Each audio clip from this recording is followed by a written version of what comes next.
Hello, good evening, everyone. Thank you so much for being here. Apologies, we came from a budget presentation meeting, so we're starting a little bit late, but thank you all for being here tonight. I'll begin by calling the meeting to order and reading the following statement.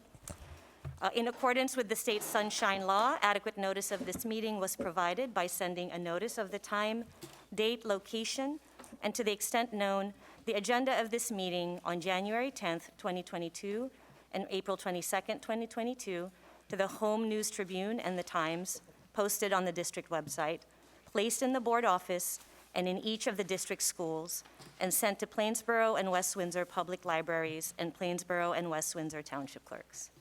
So we will begin with the public hearing on the 2022-2023 budget. So I'll turn it over to Dr. Ederhol.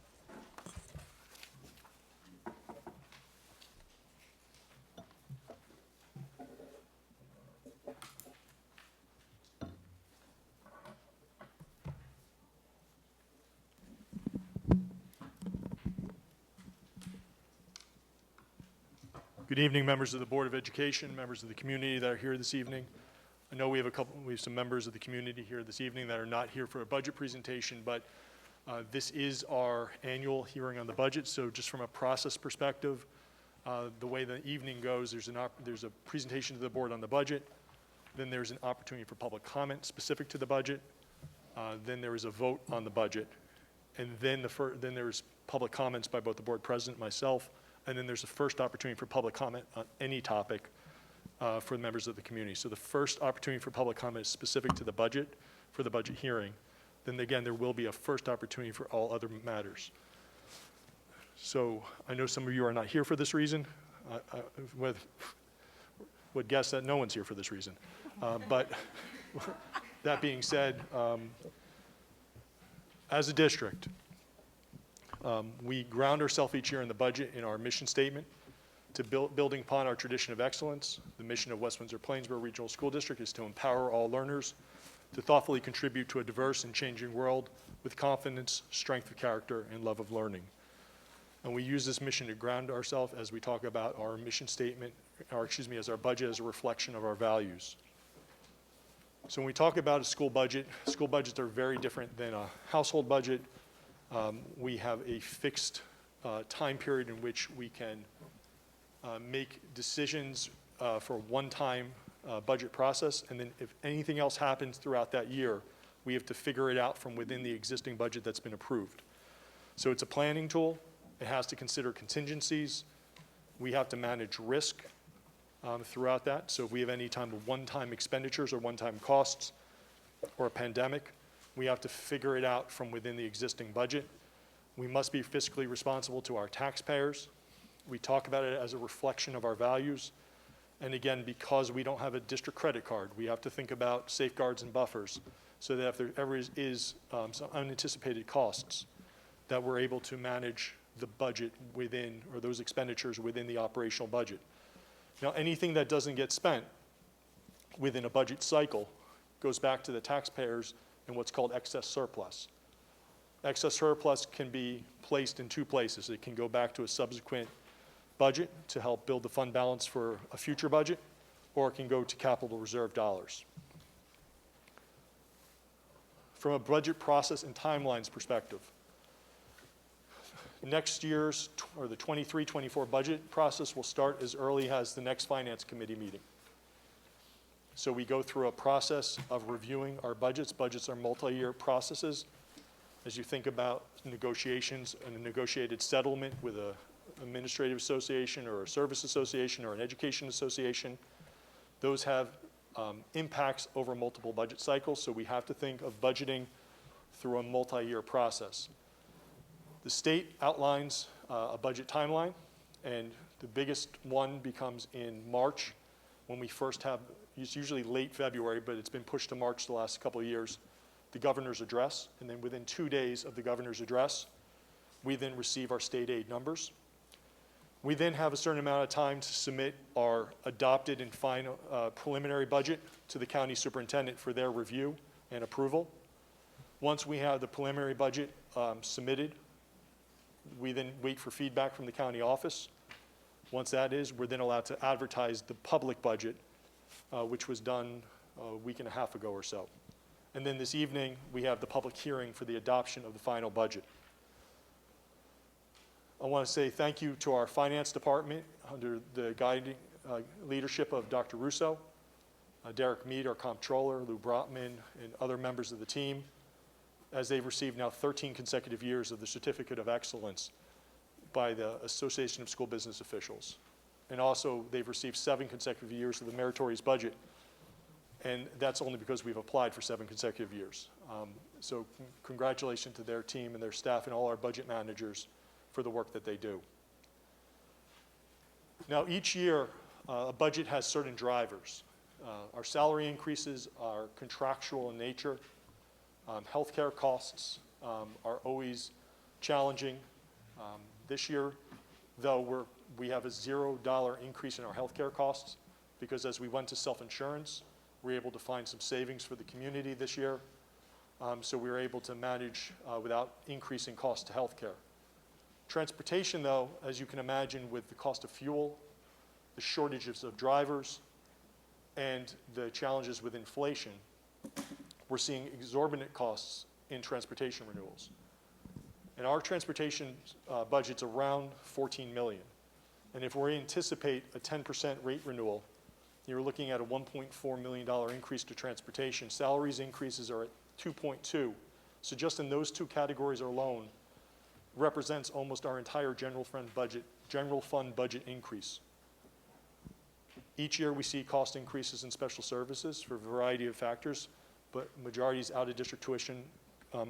Schools can increase above and beyond the 2% in allowances that public school districts are held to.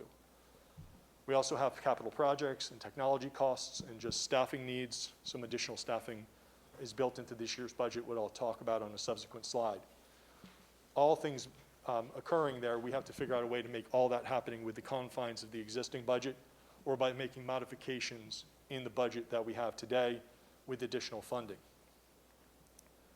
So some of the stressors going into next school year is we do have negotiations going on actively with our service association.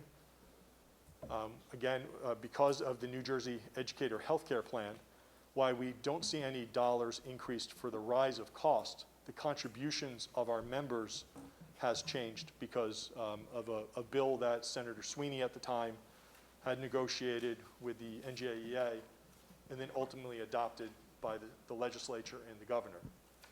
This is something that became a choice for our educators. It's not something the district negotiated. It's something that was legislatively driven. And in that, the cost to the individual members went down, but the cost for the district to pay for their benefits went up.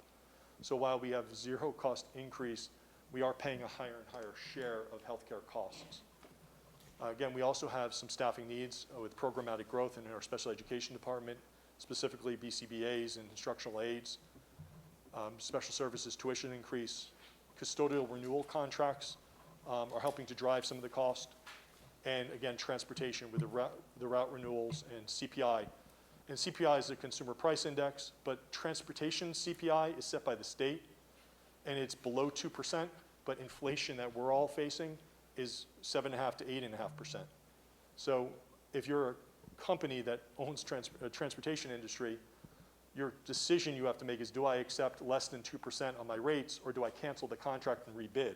And what we're seeing is companies are canceling the contract and rebid, because why pay for gas at $2.50 when they can rebid and charge us a lot more, right? So we are seeing challenges in transportation. And again, when you talk about budgeting, you're talking about considering risks and contingencies. Well, our risks and our contingencies make assumptions about a renewal. And if our assumption is wrong, the only way to meet that assumption or meet the reality of what the budget becomes is to find it within the existing budget that gets adopted this evening. So as you can tell, it's a pretty big jigsaw puzzle, and if any part of the puzzle is wrong, you could be in a lot of trouble. So again, these are some of the increases within categories. Salary increases of 2.2, special education increases, and this is across a lot of categories of special education. So it's within salaries, it's within tuition, it's within increased staff, it's within out-of-district placement increases. So It falls within several categories. Transportation, approximately 1.25 built in. Technology, again, staffing, licensure, wireless infrastructure. And then building and grounds. We have a hybrid model where we have an in-house team of grounds, operation foreman, and management and maintenance. And then we have a contractual component, which is through ABM, which is like the cleaning crew that exists both within our day and evening shifts. And then capital project of $12.5 million built within the budget that comes from a reserve account. So some of the considerations, again, within healthcare, within the business office, healthcare, it's our first year of being self-insured. And it was an interesting year to be self-insured for the first time, as a lot of elective surgeries in the first half of the year were not happening, and they've been slowly increasing. But when you're self-insured, you pay for the services that your members and their families use. So you can have a great year and not have as many dollars going out of pocket, or you can have a challenging year, and if you go above and beyond what's budgeted, you have to find that. And so the state then allows for some healthcare reserves that are specific to healthcare costs. With respect to building and grounds, we are year 3 of our skilled facilities and faculty and our facility mechanics and building operation foremen and whatnot being back in district. Back in the 10-11 school year, we outsourced all building and grounds with the exception of management. As a board, we've worked to reverse some of that and bring back the skilled team, the HVAC mechanic, our plumbers, our electricians, our operation foreman, which is one manager on the day shift per building, some of the history of the district bringing back with those individuals. We also have minimum wage increases, and also we've seen challenges with substitute costs as a result of high absenteeism, as well as an increase in the minimum wage, which also impacts the substitute fees. Transportation, I've mentioned, lack of drivers, gas prices, route renewals. Building and grounds, again, year 3 of 5 in the renewal process. Plus, we have the additional square footage. As we grow the facilities, for every X amount of feet, you need to add a staff member. Insurance and salaries. Contractual costs drive, and healthcare drives over 70% of the budget. But on the insurance side of the house, between natural disasters, and again, because you're part of a larger insurance fund, we're seeing insurance renewals go up because the fund's going up. So between COVID, natural disasters, and believe it or not, catalytic converter theft, we have seen insurance at the same time with cyber challenges happening. Insurance companies are now segmenting out cybersecurity to an individual insurance policy. And as a result of that, the district is now going to have to pick up an independent cybersecurity insurance policy. So, and that brings with it costs 2 ways. One is for the policy itself, and 2 is for the minimum standard that every district or every participant has to meet with respect to cyber insurance. On the tech side, as you can imagine, we were a 1-to-1 district, grades 5 through 12 before the pandemic. We are now a 1-to-1 district K-12. So that's 9,000 plus devices, plus staff devices, plus break fix devices. So we're neighboring over 11,000 devices, and those operating systems have a 3 to 4 year operating system, depending on when you buy them in the cycle. So the nice thing about Chromebooks are they're relatively cheap. The challenge is that they're going to last you 3.5 to 4 years. And then when you have those kind of numbers, you also need to make sure you're increasing your technology staff to support that. With respect to instructional consideration, digital tools have been used more and more over the last 3 years.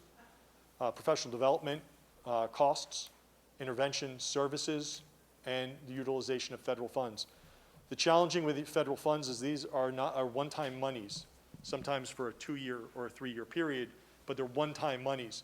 So you can't put fixed costs for the future costs into the federal funds, or you set up the budget and the staffing for major shortages long-term. On the special education, we have staffing, again, programmatic considerations, COVID-19 challenges and programs could be growth of programs, it could be out-of-district tuition needs, it could be the expansion of programs. COVID-19 challenges, not every IEP was able to be fully implemented over last school year. And so there are some families and some children that need additional services that are being met. And then there's also the increase in age of students, and this is through an IEP process, but some students will meet requirements that provide an extra year, an additional year of education, which could have some additional costs. Within staffing increase, we have, ESSER is the federal dollars. So we have a growth nurse that's being paid for by ESSER dollars, a floater to help our schools stay with nursing support at all times. A UBHC, it's the University Behavioral Health Center, mental health clinicians, the partnership we have with Rutgers. We're looking to add a 5th clinician based on the needs of our students and community. We have a dance studio at both High School South and High School North that will be completed within the next 2 months. Both of those studios will be online, and students have been allowed to select dance as an elective at both high schools, and we expect to have a dance teacher coming on board for the 22-23 school year. We look to add at least one BCBA, that's a board certified behavior analyst. That's in addition to the staffing that we have, and we have a couple budgeted vacancies now. That's a certification that's very hard to find. So we do have some growth built in and also vacancies still budgeted. Instructional assistance, when students have specific identified needs, whether it's behavioral and support is being added through a 504 process or through an IEP process, we need to make sure that we have dollars available to increase our instructional assistance. And because we have an expectation to grow at least 1 to 2 classrooms for students that are currently in district as our programs are growing, we know we need to add some additional teachers in special education, and some of the programs associated have minimally 1 to 2 instructional aides within those programs as they grow. On the capital project side, we have the Iep completion, that's the Energy Savings Improvement Program. This is a $27 million energy program that we've been working on for the last 3.5 or 4 years. We're now yielding savings on our energy bills as a result of the Iep. And remember that energy savings helps pay for the funding to do the projects. That's how an Iep works. The Wyckoff expansion project is underway. We have various HVAC, heating, ventilation, air conditioning projects occurring throughout the district. And we have 7 media centers that will be done over the next 2 school years. In addition, High School North has the renovations. The culinary South's already completed and operational. North is behind in that respect, just by the way the phasing of the projects. Wyckoff has a fire alarm system that is planned, as well as a HVAC system, again, the heating, ventilation, air conditioning. Contingency dollars for ROW, which is right-of-way work, road work, entrance and exits. Whenever you impact the flow of a facility and you have to do projects within the sidewalks or within the street, you may have paving requirements by either the township or by the county. So you have to have contingency dollars for the right-of-way projects. The Wyckoff renovations need to be bid out, and the media center renovations that I talked about. And as you can imagine, with the supply chain challenges and some of the challenges with respect to labor costs and other escalations, there's some additional contingency built in. Within our budget parameters, negotiations with the Service Association is an unknown. Our healthcare prescription increases in December of '22 is unknown. Our mid-year healthcare benefits increase is unknown. And whatever's going on with fuel costs and bus route renewals is unknown. So these are things that we have to be very mindful of as we move into the 22-23 school year. With respect to enrollment, our enrollment split is, our tax base is split also on our enrollment split, also on a 2-year tax cycle, because our schools fall across parts of 2 tax years. So townships operate on an annual, we operate on schools. So you have to take part of 2 school years and put it together on the tax impact. All this being said, our enrollment is down a couple hundred students, but we've also seen a reduction specifically at the elementary level. Wyckoff, for instance, is down approximately 50 students a year, where we used to have 110 in kindergarten. We're seeing around 60 in kindergarten. Families did not move into the community, especially our international community, during the pandemic, and that makes good sense. And we, at some point, hope and expect to see a reversal of that, but it's not right now, and it's not based on the current kindergarten enrollment that we're seeing. With respect to revenues, we're allowed as a district, as a board, to raise revenues on 2% on the general fund tax increase. We also can do a healthcare adjustment, but we do not, because of a change in the calculation in Chapter 44, the school districts are not being able to make that adjustment anymore. And the enrollment adjustment happens when you have a 10% increase. So clearly we don't have an enrollment adjustment. We are allowed to have a tax authority of what's called bank cap. Bank cap is when you have a taxing authority that's not fully utilized in the prior year's budget. What happens with bank cap is that money is held in abeyance essentially for 2 years, or that funding authority, I should say, is held for up to 2 years, and then it expires. The district has $392,265 available of taxing authority from a subsequent year that, if not utilized, will expire, that the board has built within this budget that's presented this evening. And also a capital reserve that's out of reserve dollars in our capital reserve accounts of $12.5 million to help support the referendum. Anything not utilized out of those dollars goes back to the taxpayers into our accounts. So by taking the allocation, if 12.5 is not utilized, whatever's not spent goes back to the reserve accounts. And we did see a state aid increase of 1.662. When you take out a couple charter school tuitions and semi-funding, it drops to 1.621. We are still considered an underfunded district by state formula. There's over 100 districts right now that are losing aid in lifetime, not gaining aid. So we're very fortunate in that respect.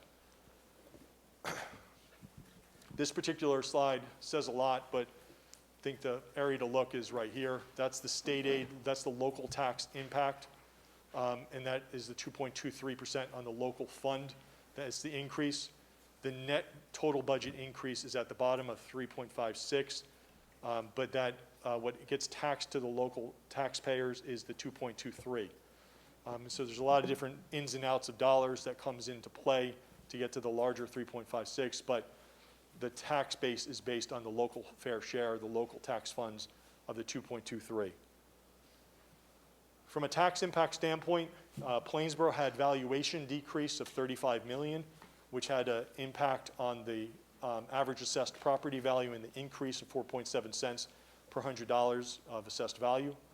So an average home in Plainsboro determined by the market value of $457,000 mythical home has an average increase of $323 on the school tax side of the tax bill. For West Windsor, for the average assessed home of $523, for $100 assessed property value, it's 3.3. Again, that's that different. If we look back, I think it was 2 or 3 years, the valuations had changed in West Windsor when they hadn't changed in Plainsboro. So it's part of the valuations process as well. And so for the budget in front of the Board of Education tonight, the administration recommends the board's selection of a budget-to-budget increase of 2.23 on the local share, and that 2.23 equals the 3.864, which is the general fund amount of 2% plus the bank cap of 392,265. And with that, for any members of the board, I'm happy to take questions. Any questions from board members? Okay. Thank you, Dr. Adderholm. Thank you. So we'll now move to the opportunity for public comments. And again, as Dr. Adderhold said earlier, this is just specific to the budget. The board invites thoughts and reactions on the 2022-2023 budget from members of our community who are present. Each participant is asked to give his or her name and address prior to making a statement, which will be limited to 3 minutes in accordance with Board Policy 0167. All statements shall be directed to the presiding officer.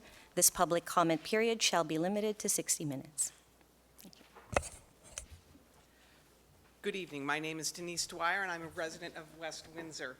And I'm here to comment on part of the budget this evening. Prior to coming tonight, I looked on the district's website at the user-friendly budget, which is still from last year, so that is the only one available that had complete numbers on it.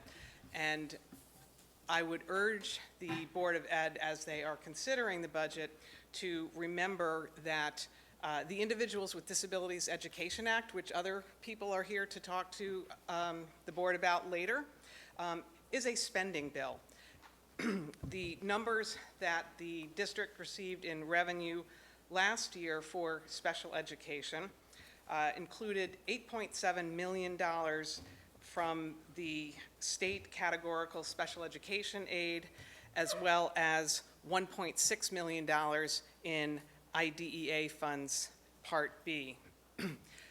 In addition to being a spending bill, it is a civil rights bill, which means that in exchange for those federal dollars that the district receives, the district, via the state, is obligated to ensure compliance with the IDEA, including all of its parts, including the least restrictive environment requirements, which a number of people are here tonight. So as I said, I urge the Board of Education to keep that in mind and ensure that other actions by the district do not put these funds at risk. Thank you. Thank you. Are there any other comments on the budget?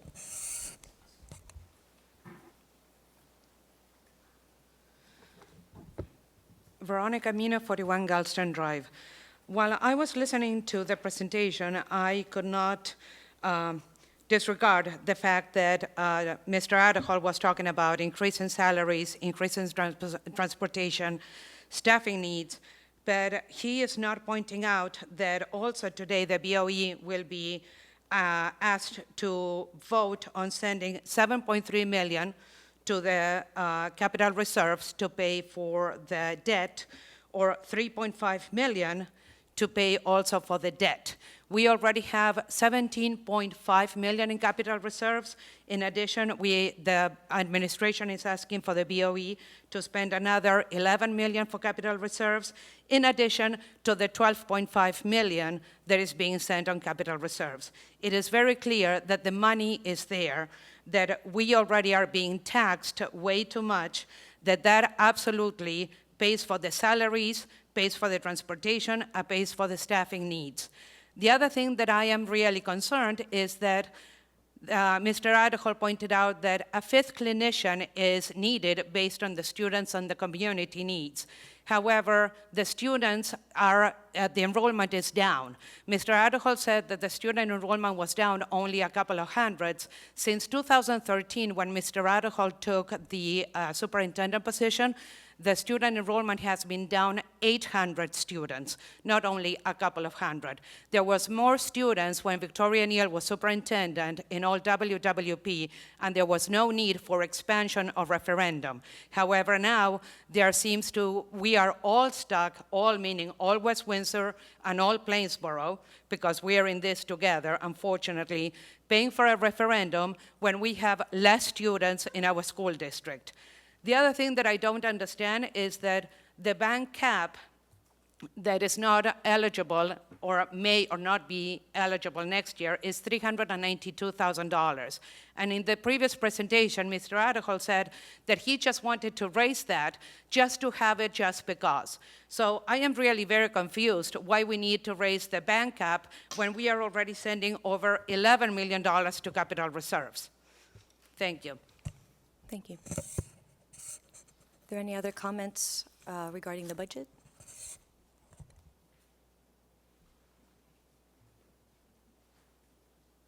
I just have a question. I'm Carol Hertz from West Windsor, and I'm wondering if the... Carol, could you just state your name for the record? And thank you. I did. Because there are fewer elementary schools in Plainsboro, was there a savings in the budget from needing fewer teachers over the last 2 or 3 years? Because don't you need fewer staff members if you have fewer students? That's what I'm wondering. Thank you. Yeah, Ms. Hertz, basically, the board's practice has been, and you know this, having been a board member, is any questions that are asked are usually responded to at the end of the session. So Okay. if you're not getting a response, it's not because no one's ignoring you, but Thank you. Any other comments on the budget? All right, thank you.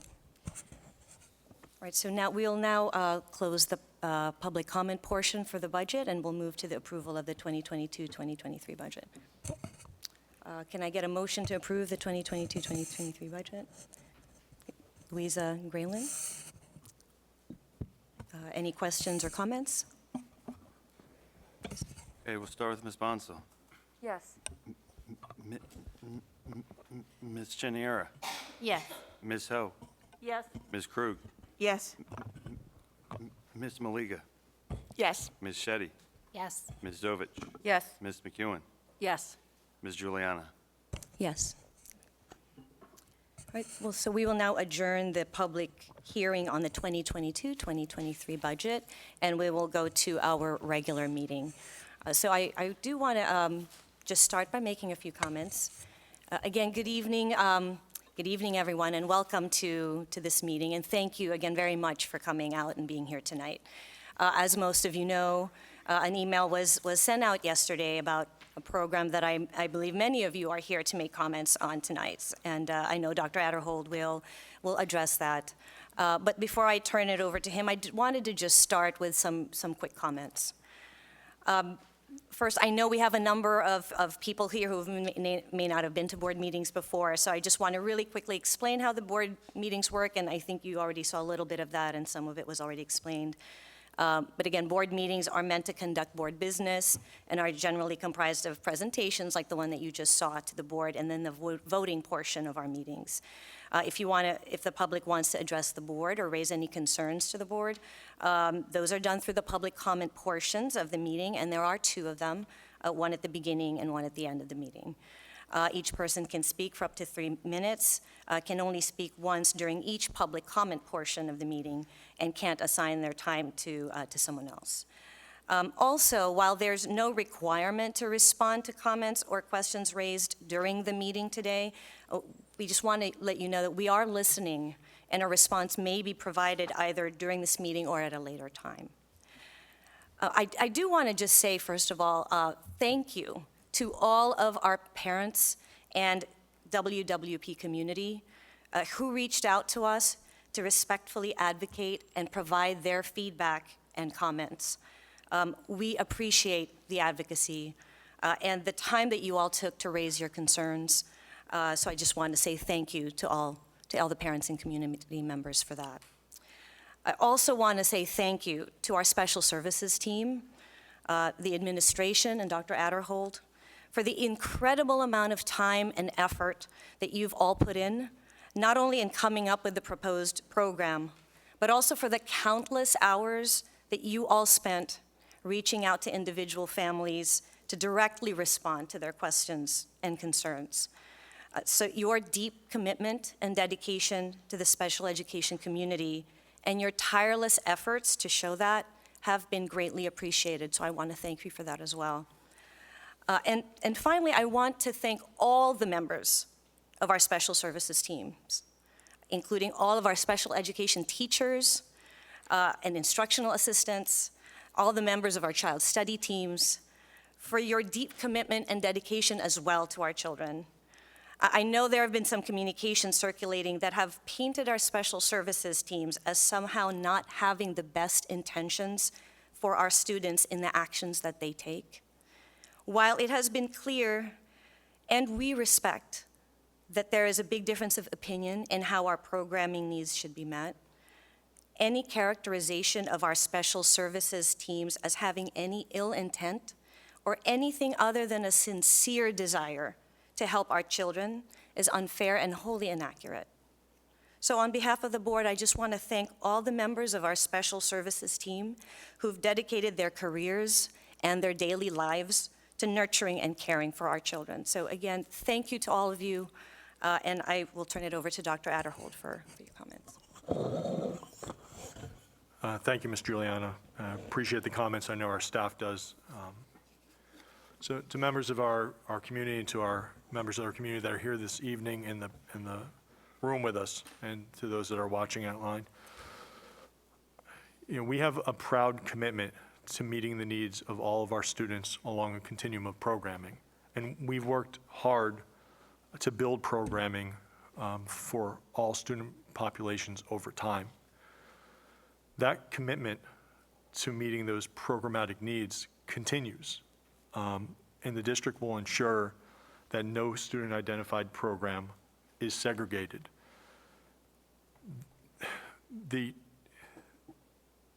There is clearly a failure in communication and intent, and I bear responsibility for that as a superintendent, and that was not the intention that brings us all to the room today. And I appreciate that the community spoke up. I do, because it identified a disconnect between the intent and the message. And that puts us in a position where we're here at conflict, which I believe we're all coming from the same perspective of trying to make sure the needs of our students, your children, are served.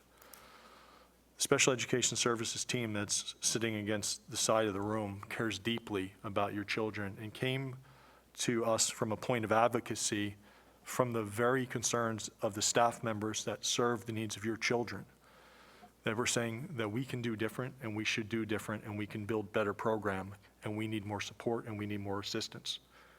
And that was where we were coming from with an intention to try to find that. Never was it to try to segregate. Now, I know how, looking back at the presentation, it's clear that we did not do a good job in how we messaged and presented. And as I said, I take responsibility for that. But I'm confident that the individuals that serve your children, that are here in this room and that represent our staff, want to make sure that we're enhancing programs specifically for our Tier 3 autism program that we were trying to meet the needs of. As a district, in 2015, we had about 5 rooms that were dedicated around the district that we brought together at Town Center Elementary School, 5 or 6.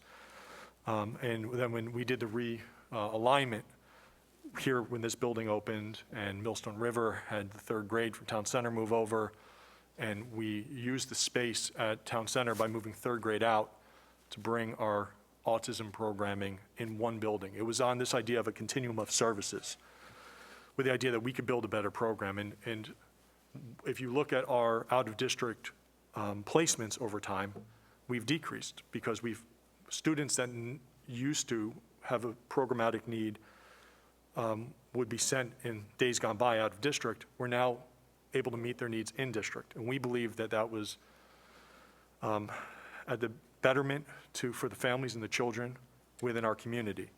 But we have outpaced any expectation, the programmatic growth, to now, when we're looking at pre-K 8, we have now 14 dedicated rooms for Tier 3 autism. And precision of language matters, and in our presentation, we talked about self-contained. We didn't talk about Tier 3, and that precision of language, I think, led to a lot of conflict and misunderstanding. And again, we own that. But the aim of the realignment proposal was to serve more students within the district by improving both capacity of our facilities to meet the needs of the numerous students that otherwise might be sent out of district.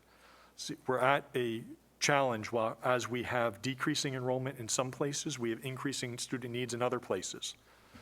And we are out of space at Millstone River for the growth of our autism programming that's surging into the 4-5, the 3-4-5. And if we don't do something, the option ultimately becomes a least restrictive environment of out-of-district placement. And that is not what we want to do. So we were trying to find a solution, right? Never was it about segregation. It was about trying to find a solution to keep kids in district, keep our students in district, your children in district. At the same time, our staff is saying we need better training.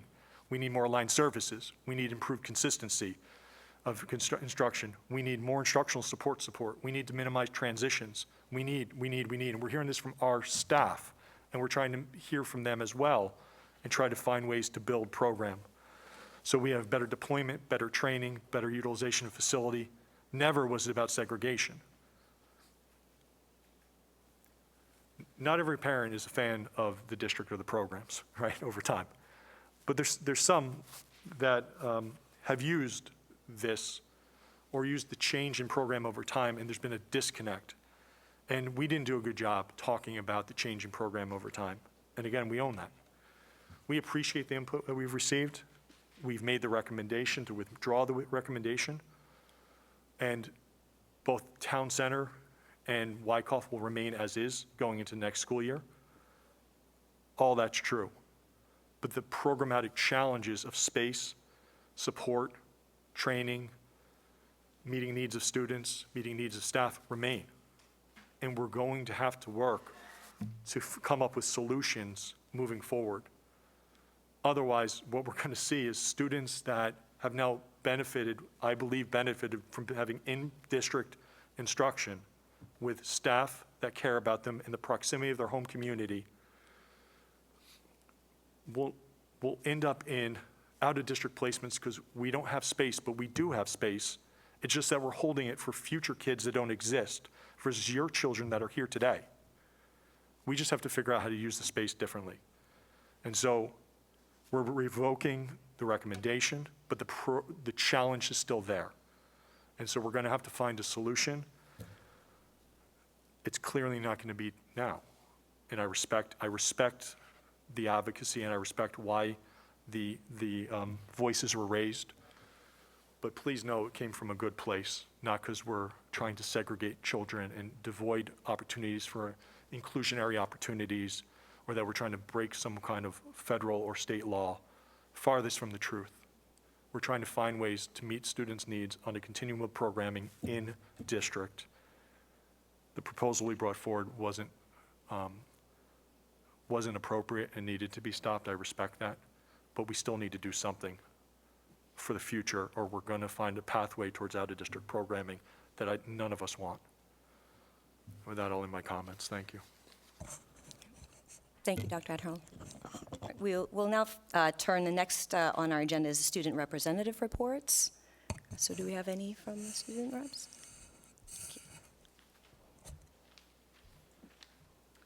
Hi everyone, my name is Allison Wu and I'm a student at High School North. I'll be giving tonight's report on North. So first of all, we had our very last Spirit Week of the year, and that took place on April 4th to 8th. And that included Pajama Day, Monochrome Day, Country versus Country Club Day, Anything But a Backpack Day, and Class Shirt Day, which led to our Spring Prep Rally. And this prep rally is not only special because it's our last one of the year, but also because it's our very first Spring Prep Rally, or official prep rally, in 3 years. So it was really great to get back on the turf and play our games. And that included musical chairs, three-legged race, and tug of war. And it was a close competition between the classes, but the seniors ultimately took home the win. Additionally, we had a prom shop April 8th, 11th, and 13th, and that took place from 3 to 4 p.m. And that allowed any students attending junior or senior prom to come to the main office to shop for free prom dresses, suits, shoes, and other accessories donated by the community. So we want to give a big thank you to administration, teachers, staff, and of course the community for making that possible for us. We really appreciate it. In terms of senior events, we have senior prom, of course, and the pre-sales have just ended, but there will be more opportunities for in-sale tickets if those still need to be purchased, and Hershey Park tickets just ended as well. And finally, I want to talk about the Stanley Cup, so just a little bit about that. Our seniors formed teams of 6 to 8 in our gym classes in the upcoming weeks, and we played each other to find like the best team in each class, and then we all came together in a grade-wide event that took place during the morning classes in the gym. And ultimately, the team Yay won the title with an overtime goal, so congrats to them. And that ends my report, so thank you very much for your time tonight. Thank you, Allison. Do you have any more?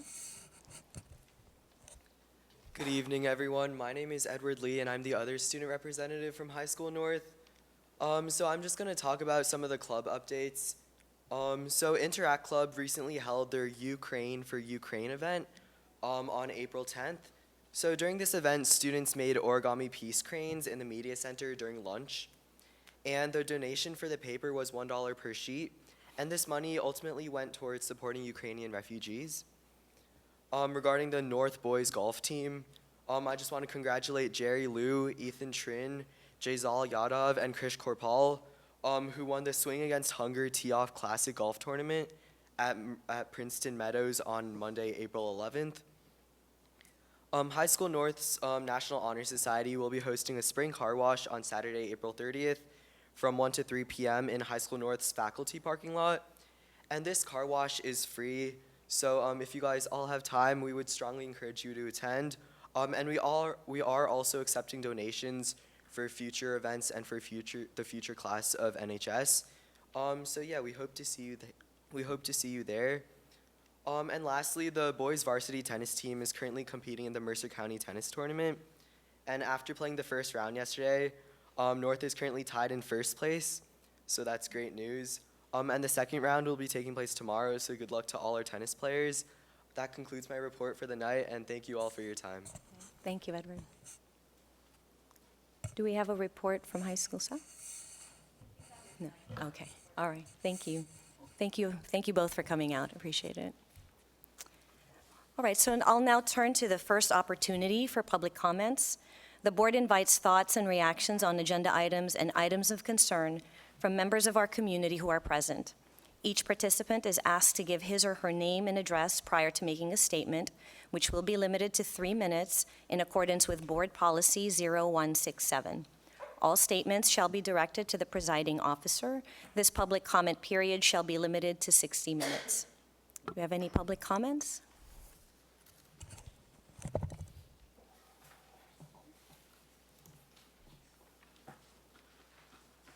Hi, my name is Michelle Jaworowski, 26 Brookfield Way, West Windsor. First, I would like to take the opportunity to thank both BOE members and administration for reading the emails and listening to community members in regards to the autism program proposal that was presented at the last meeting, and for ultimately deciding to withdraw this unpopular plan. Thank you for hearing us.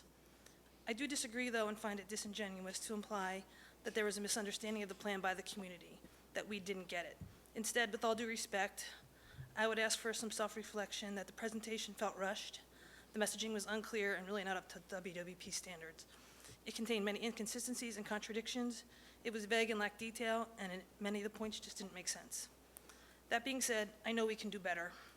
We would appreciate if such major special needs programming changes are needed, that the various stakeholders be a part of the process.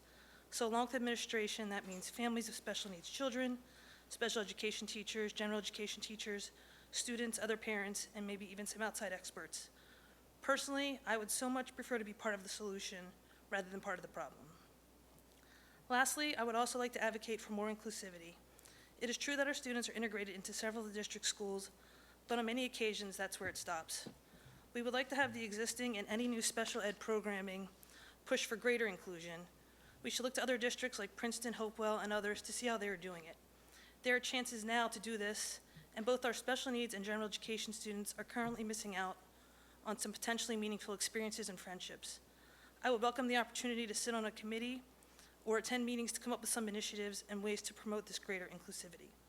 As I mentioned above, I'd prefer to be part of the solution and a collaborator rather than an adversary.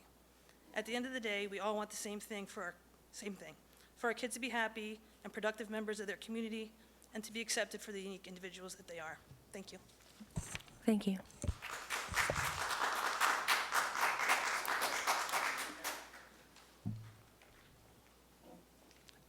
Hi, my name is Alok Anand, and I'm 10 Ginny Lane, West Windsor, and I'm talking in behalf of my 7-year-old daughter, Shania. She's in Town Center Elementary, first grade. So she cannot speak, so I'm talking in behalf of her. So first of all, I would like to thank Mr. Adderhall and the committee members for withdrawing the proposal. Also, I would like to thank Mr. Adderhall for mentioning that the district will ensure that no identified student program is segregated. But I looked into the mirror, right? What is happening currently?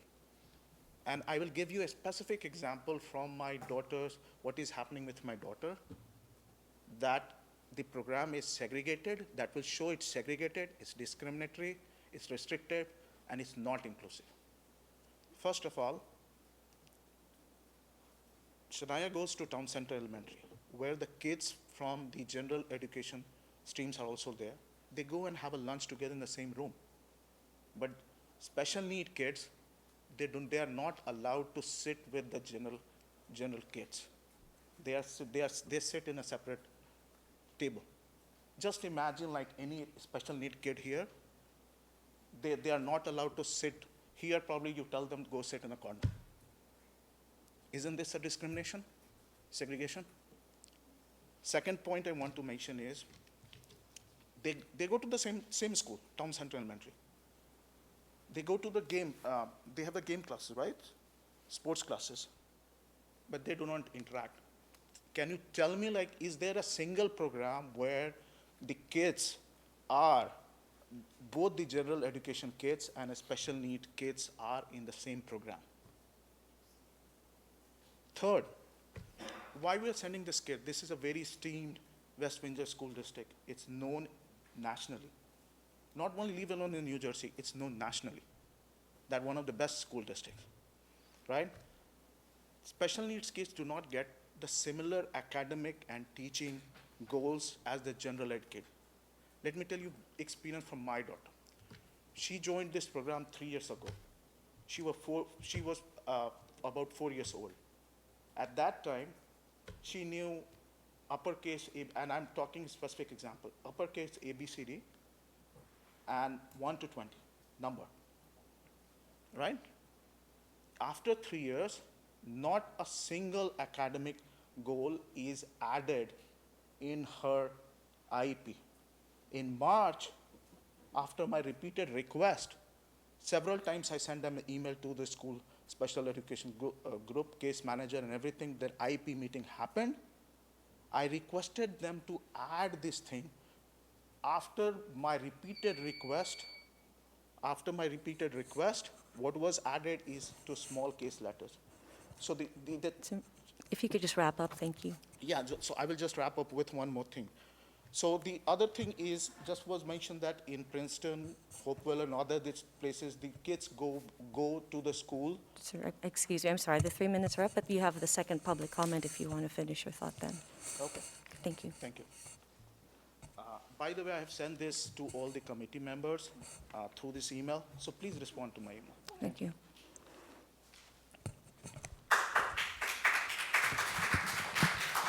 Am I allowed to pick this up? Can I pick this up? Okay. Hi, my name is Geeta Pai Telang, and I'm from 2 Stonewall Drive. I've been a West Windsor resident for 16 years. Superintendent Adderhold and Board of Education members, I truly appreciate the opportunity to share my thoughts with all of you, and I am truly grateful for your service to our community.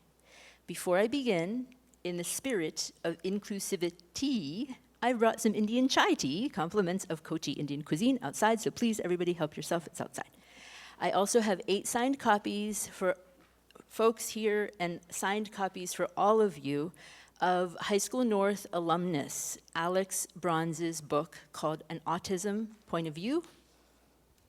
That's a special one just signed for you, Dr. Adderhold, as well as inclusivity t-shirts designed by Unified Spectrum. I'm the model here. A group of young folks with autism who are simply incredible. So are you sensing a theme here? Probably. Okay, so here we go. I'm going to try not to cry. God blessed me with 2 healthy, neurotypical, bright, and emotionally intelligent children. And until last week, I took that for granted. A couple of weeks ago, I learned about the district's proposal to pursue a 2-year phased transition plan to essentially segregate severely autistic and multiply disabled students into a self-contained K-6 school in Wyckoff without access to their general ed peers. At first glance, I was shocked and saddened to think that the school district lacked a basic understanding of inclusion principles touted by all special ed experts across the country. Then I started talking to people. I spoke with 5 to 7 local experts, including a prominent local special ed lawyer, a special education director in another district, and many special ed parents. After hearing about the terrible struggles that special ed parents go through day in and day out, seeing their fragile kids struggle with activities as simple as using the bathroom or eating their lunch, it was a wake-up call to me, actually. I felt guilty for complaining about silly things, like my kids getting late for school. I felt an unrelenting duty and obligation to help find a more inclusive, kind, and compassionate solution for these most delicate, precious members of our student community.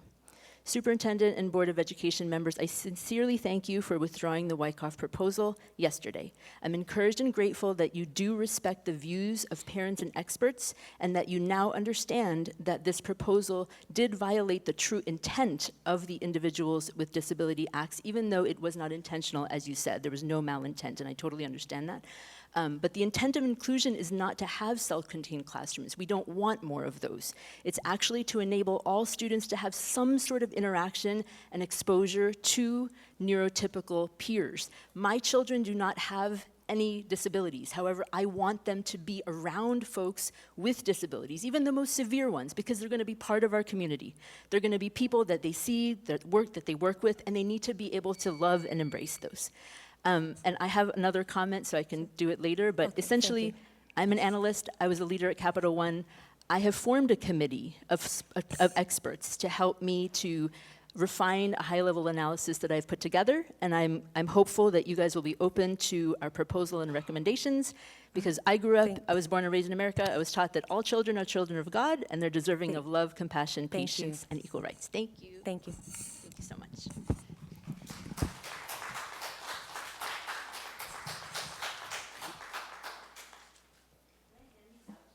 Chris, can you take them?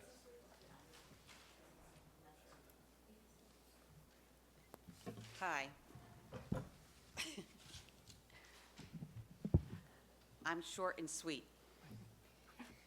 My name is Amory Vino, and I live at 11 Rowanberry Court in West Windsor, and I'm the parent of an autistic 22-year-old man. I'd like to thank the administration for listening to the community's concerns and withdrawing their autism programming proposal. The community is concerned about inclusion for all, while effectively meeting the needs of all the students, including those with autism and multiple disabilities.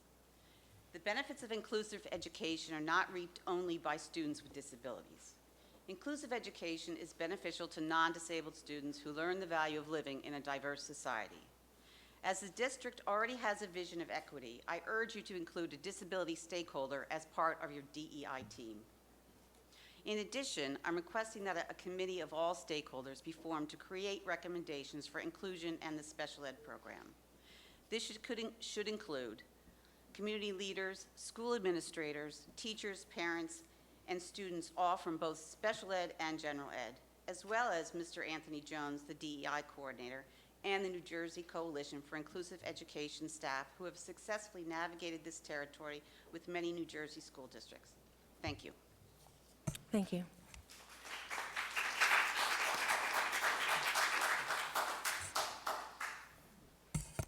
Hi, I'm Mark Bruger. I've been a resident of West Windsor for 20 years. My son has been in the MD, the autism, the LLD, out of district. We've been through everything. I second what Anne-Marie has said. Inclusion has enormous benefits. I want to support your gen ed teachers and your sped ed teachers. They shouldn't feel alone. Inclusion and inclusive practices can help.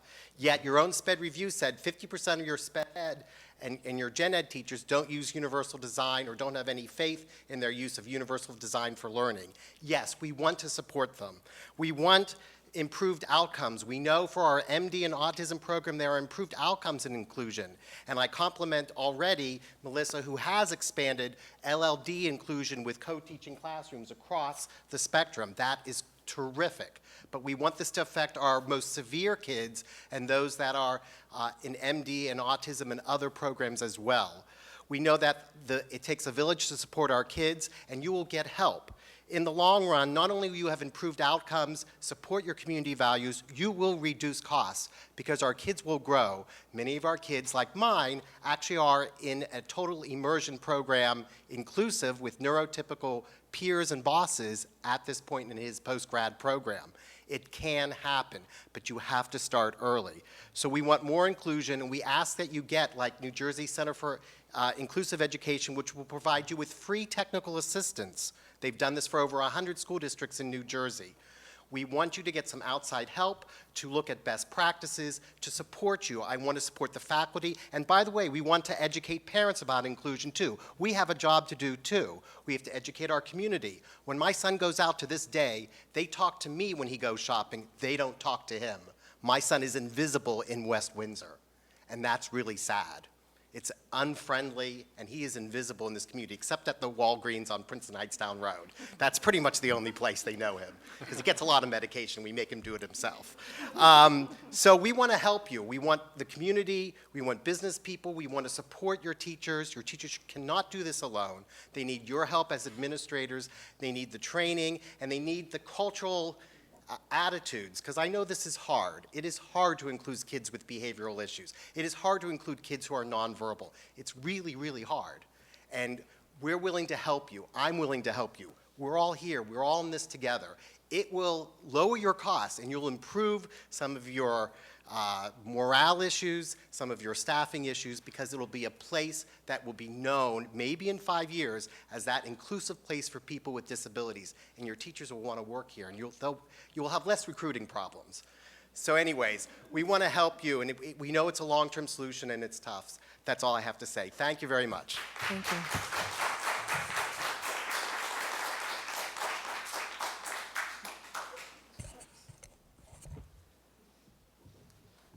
Veronica Mina, 41 Galston Drive. It is very clear that we have a challenge regarding space. That is something that has been pointed out several times. However, when we need to make this program, there are certain things that they need to be taken into consideration. First and foremost, involve all stakeholders. This cannot be a unilateral program like the one that was presented in the first meeting. Understand the process. Mr. Adahol several times when he was questioned by BOE members said, we are going to do that as we go along. That is unacceptable. The community has to be surveyed. Another thing that Mr. Adahol said, oh, this is going to be well accepted by the community. Well, here we are. It has not been well accepted by the community. This type of program cannot be voted during the summer. When everybody's away on vacation, we are a community that most of us, we are foreigners, me included. We go back home to visit our families. This program cannot be voted during the summer. There's a need of transparency coming from the administration and the Board of Education. Having, again, neurotypical children myself, although my son has ADHD and has a 504 himself, but ADHD is not viewed as it's only viewed as a learning disability. Having neurotypical children myself, I want my children to be around children who are diverse, that they have multiple disabilities or they have autism. My children can learn empathy, kindness, patience, learn how to collaborate with these classmates. All these skills are absolutely necessary to succeed in life, and these are not being taught in a book. All this is taught just being one-to-one and having interaction with the peers. And then the last thing that I want to say is back in 2017, when I was running for BOE, I requested via Oprah request how many lawsuits the school had. And I was amazed to see that there were 14 lawsuits, 2 were labor related, and 12 were because of special ed parents. Me, when I was trying to put the 504 in place, I was bullied by Karen's Legal. This mentality has to change. There is a reason that parents with special needs sue the school district. If this mentality doesn't change, then nothing can change. Thank you. Thank you.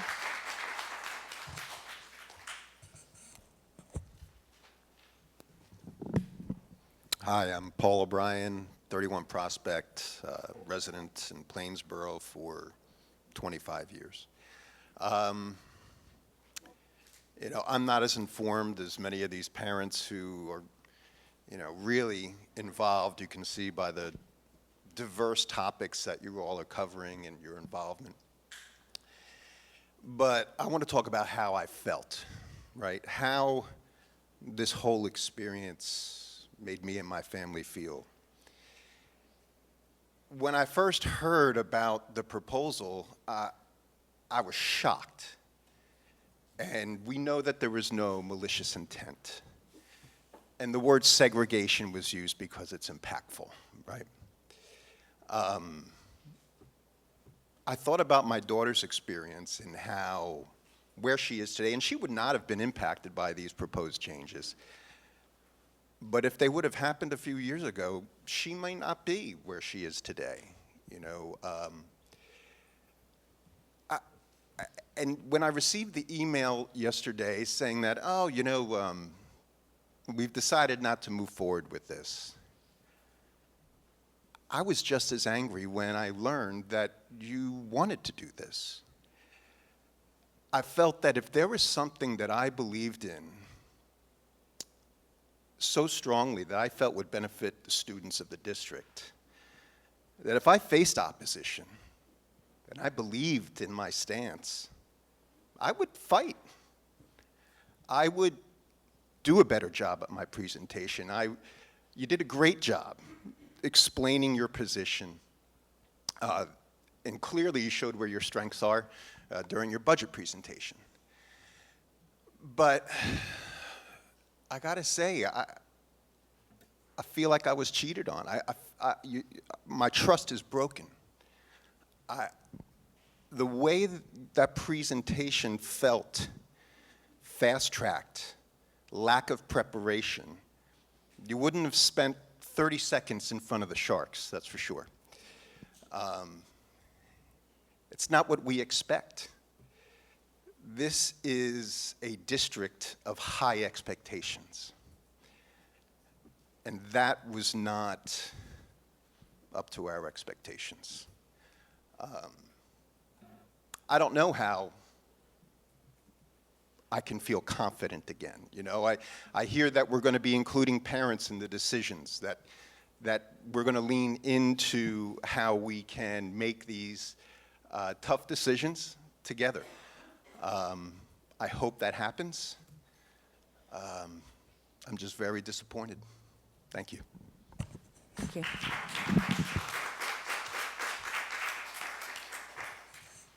Are there any other comments?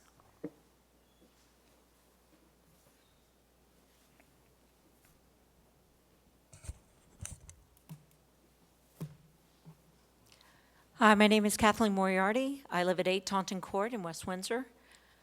I'm president of the Special Education PTSA, but I also speak for myself as a taxpayer and a parent who's had children with IEPs and unfortunately have had to make appeals to the Board of Ed for reconsideration of what we felt was mistreatment.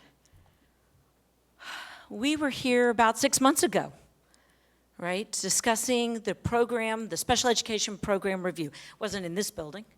But at that time, I think special ed and some of the other groups and advocates in this district were really concerned that the hastiness in which that presentation was given, the lack of information, and very few questions that were provided, that were asked of the Board of Ed. And here we are again, and one of the themes that occurred in that program review and occurred in the prior program review about 10 years earlier, and is occurring again today, is about misunderstanding, lack of communication. That is a theme that runs over and over and over again. And in the recent program review, there was a new twist to it. People don't understand, but that's because we have a lot of first-generation non-native speakers. They don't understand the language. But I can tell you many of the parents who come to us and talk about their IEP challenges in their meetings, very little of it has to do with not understanding English. They understand when their child is in need, and they understand when the person across from them who has the ability to help them is not doing so. And they understand when they are told, well, if you don't like it, go to due process. In other words, litigation. And it was mentioned just a little while ago about the stats on litigation. I didn't see a line item on litigation in the budget, okay? I think we don't need to know every single lawsuit, but I think it would be helpful for taxpayers to understand when the district is actually suing the very taxpayers who are vulnerable and in need of services. That is shameful, and is happening, and it's been happening for decades. There is a reason that our district is, well, it was stated that we were famous. I'm not sure famous or maybe infamous might be another word. When you have the lowest child find or classification rates in the nation, that's not something to be proud of. I think maybe Texas might be above us, but I'm not sure. Maybe they're lower than us. We also have a very high litigation rate. And I would encourage the Board of Ed to consider where money's going and to consider how they could be better used. And we hope it's for the needs of the children and their families. Thank you. Thank you.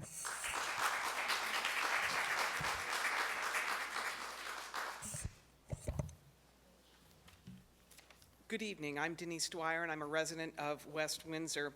And I'd like to comment on this whole process.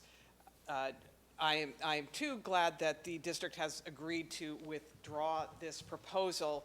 However, I think it's important to note that after the proposal came out and there started to be reaction from the public, the response from the district was, as a number of people have said already, that it was based on misinformation, or that parents who objected to the district's proposal misunderstood.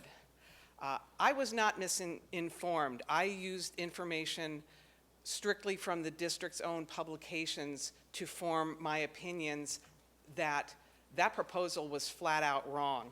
I also don't misunderstand it. I am an attorney who specializes in the area of special education law. I am very familiar with the IDEA and its implementing federal and state regulations and what case law says on least restrictive environment.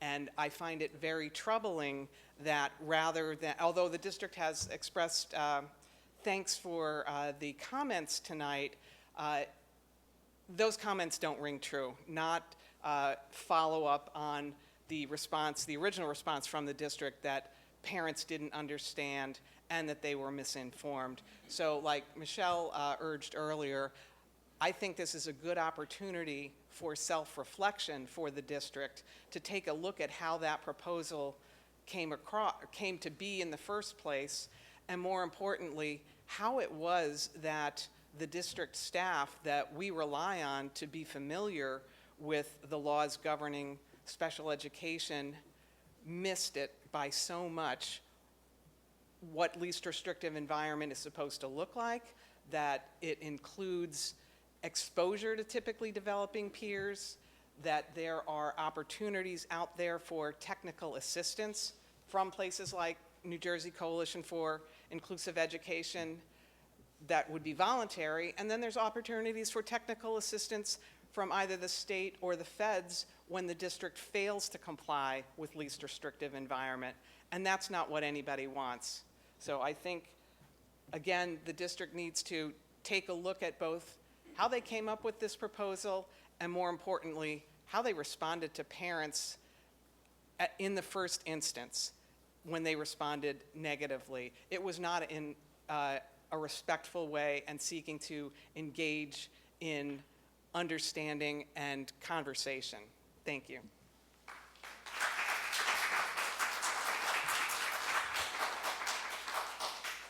Thank you. Any other comments? There's a so it's only once in the first first opportunity. There's a second opportunity for public comment later, so you can do that. Any other comments? Okay.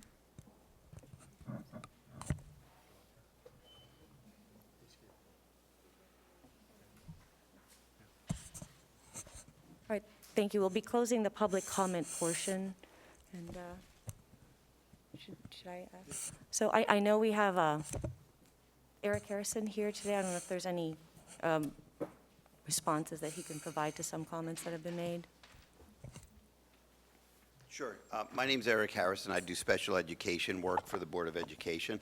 Because the proposal has been pulled, I don't think it would help the constituents who are here tonight or the members of the board to engage in an impassioned defense of what it was to be. It was vetted with me, and I found it to be legally compliant for reasons that Ms. Dwyer and I perhaps will be in court facing off about one day. But I will make a few points in hopes that I can serve as an example of good faith on behalf of the board and also the folks from the special services with whom I work. The word segregation is an awful, horrible word which carries baggage with it. The word is also a synonym of the word separation.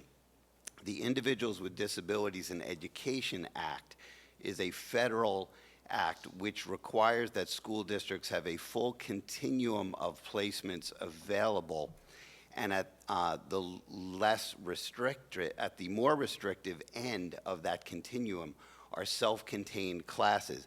It is true, by definition, as one of the speakers said, that the intent of inclusion is not to have self-contained classrooms, but the mandate of the IDEA is to have self-contained classrooms, but only for the students who need it, only for the students who cannot derive meaningful educational benefit from a less restrictive alternative. Now, one gentleman referred to the case of his daughter, about her particular situation at Town Center. The thing about the IDEA and the definition of least restrictive environment is it's individualized to each student. So what might be happening with one child alongside another child. Excuse me, sir. Sir, excuse me. Excuse me, sir, we can't. So what I was saying regarding this example is that. Just a second. Sir, you're right. No, sir. Can you wait? Can you wait 1 second? You wait a second. We have a second public comment period. Everybody listened. Everybody was respectful. We asked the same. That's all I ask. That's all the board asks. So if any parent is dissatisfied with the degree of inclusion that his or her child is getting, that parent has an absolute right to request a meeting with the IEP team. And if the parent is not happy about how the parent's concerns are addressed, the parent has an absolute right to take it to another level and to ask a mediator or an administrative judge to look at it. In my experience in this district, however, notwithstanding the comments about litigation, I'd say about 80 to 90% in a given year of the situations for which I'm called in to provide advice or to attend a meeting are resolved before they have to go to any kind of litigation. But the most important fact to keep in mind when we talk about what's going to be done going forward as the district grapples with an increasing population of its neediest students running out of space and having scarce resources is that whatever kind of changes are made, to the extent there is quote-unquote segregation, it would only be the sort of separation that is required by law. Because if we take a student who the team has determined needs to be in a self-contained setting, and we shoehorn that student into a general education, less restrictive setting because we don't want to be accused of segregating, and that student derives no educational benefit, then it is not only legally wrong under the IDEA, it is morally wrong, and that student's going to suffer. I have been doing special education work for more than 20 years. It's pretty rare that the folks that I work for get applauded for their hard work on behalf of special ed kids. The cases into which I'm called are those in which parents are upset, sometimes rightfully so. When there's a respectful dialogue and an understanding that everybody's proceeding in good faith, we usually make progress. When there's an assumption that we're ignorant or that we don't understand the law, or that we're doing things for convenience because we are putting kids second, then we don't make any progress. We assume, and when I say we, I'm speaking on behalf of the special ed staff, we assume the good faith of parents who love their kids and want what's best. What I would say to the community is a request, even if you don't like some of these folks that you're dealing with and you think they might not be up to speed and that they need outside groups to come in to teach them about inclusion, give them a chance to let them explain with respect to the personal circumstances of your child, your individual child, why what's being recommended is being recommended. And going forward, I think it is accurate, and I think Dr., not Mr., but Dr. Adderhold was making a very good point when he said the intention was there. There were obviously problems in the messaging, and I don't think it would be appropriate for him to put his head down and fight against his constituents and not listen to the voices of concerned parents. I think it's a wise thing to do, both to avoid further litigation and to ensure there's a community dialogue in which everyone is heard in order to come up with solutions for the future that are going to address problems that are so boring and mind-numbing but so substantial, such as loss of square footage and allocation of staff, that if we leave it alone for fear of being criticized of going down a path that folks might not understand or folks might not like, then there will be bigger problems in the future. Problems that might not become apparent. If we have to start sending more kids out, that's not necessarily something that's going to grab headlines or bring people out to meetings here, but it's going to be deleterious to those students. So all I ask the community is that you should assume the good faith of your elected representatives and the people who are working for your children as the board works on solutions going forward. Thank you, Mr. And I don't Harrison. expect any applause. Thank you, Mr. Harrison. All right, thank you, Mr. Harrison, I appreciate it. So we're now going to move to the committee reports. So can I have the Administration and Facilities Committee? Zena? Good evening. Oh, I'm clearing the room. I'll wait till people leave, if they're leaving.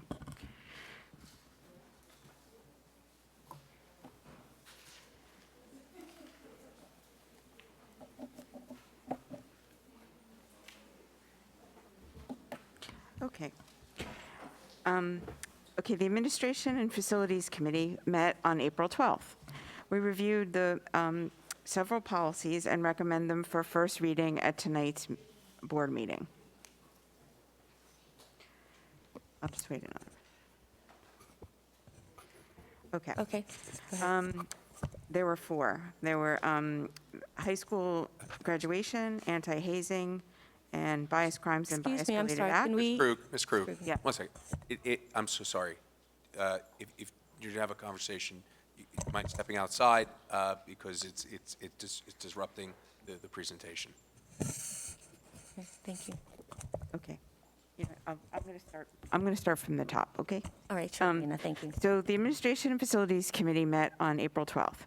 We reviewed several policies and recommend them for first reading at tonight's Board of Ed meeting. There are four of these. High school graduation was one. Another is anti-hazing. Then there's bias crimes and bias-related acts. There was a policy and a regulation for that. We also reviewed a number of other policies and recommend them for second reading and approval at tonight's meeting.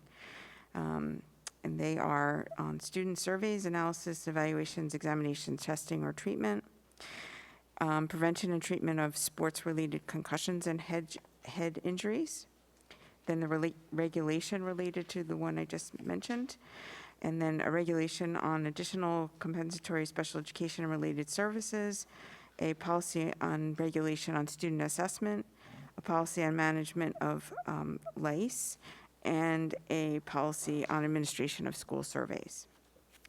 Next, we had an update on athletics. Spring sports are underway with more than 1,000 high school students and nearly 800 middle school students participating. The district continues to use the Positive Coaching Alliance and recently held 3 student-athlete workshops. The newly formed United Softball Team, which is a combination of High School North and High School South softball players, is was at the time 3-for-1 on the season.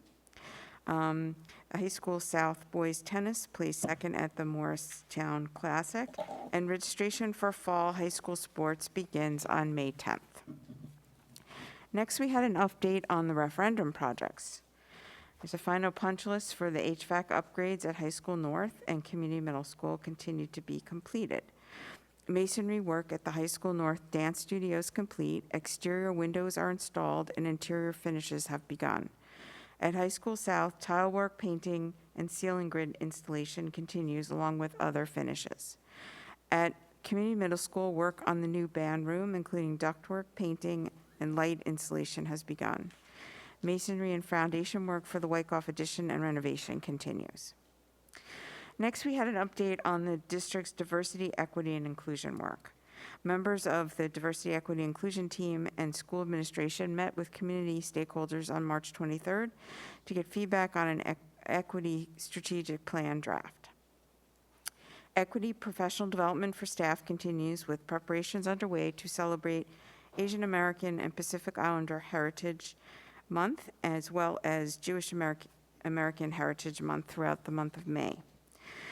We also reviewed the status of the update work on the district job descriptions. And the district continues to update outdated language in many current job descriptions. And we reviewed a number of those, which I will not list. The committee recommends the revised job descriptions for a second review at our next committee meeting. And we will next meet on May 16th. Thank you. Thank you, Dana. Any questions from board members? Okay. All right, so we'll go to the curriculum committee report from Loy. Thanks, Rachel.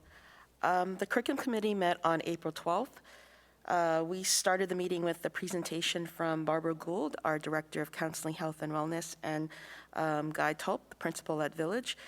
They shared their research project entitled Effective Professional Development Impacts Anti-Bias Practices in the Classroom, which is part of their doctoral work. So we had the pleasure to discuss and hear that presentation. Next, we discussed school performance reports.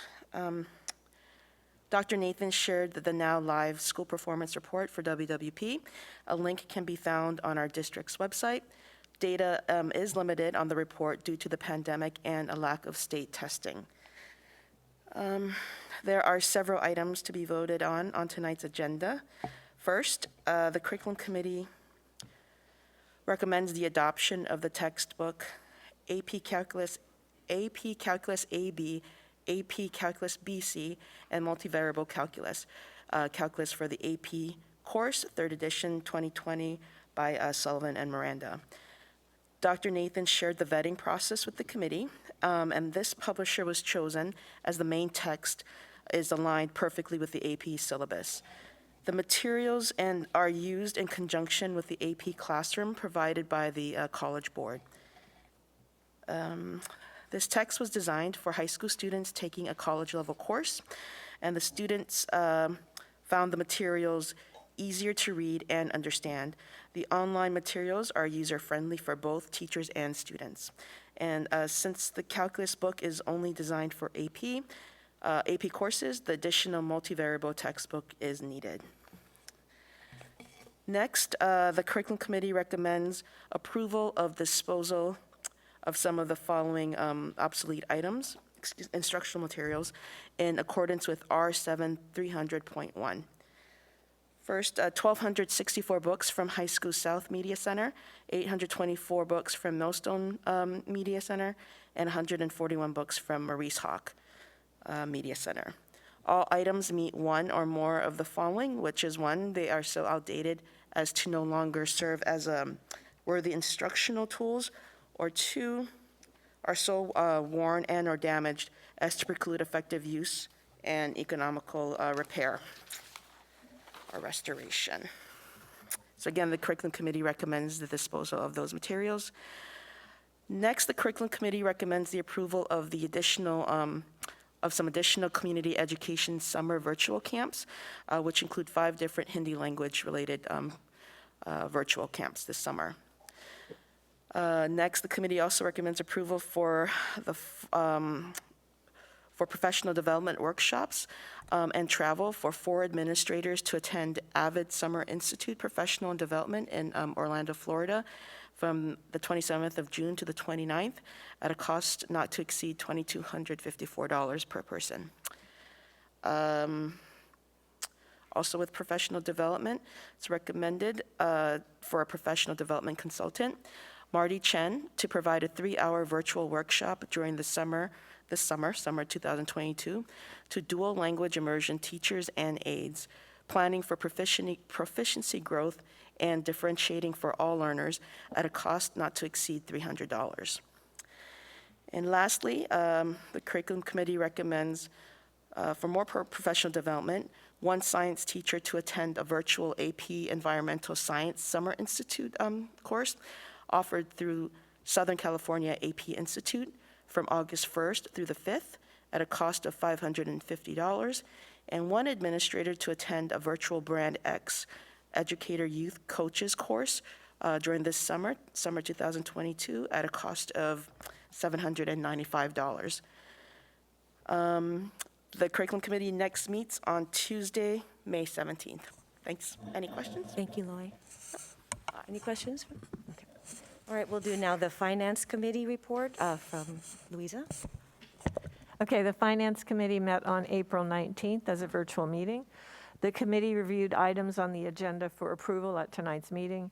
Finance agenda items include the monthly financial reports, a request to authorize the business administrator to use competitive contracting for procurement for certain services for the community ed program, several change orders for various referendum projects, and a motion to award the 22-23 trash and recycling collection bid.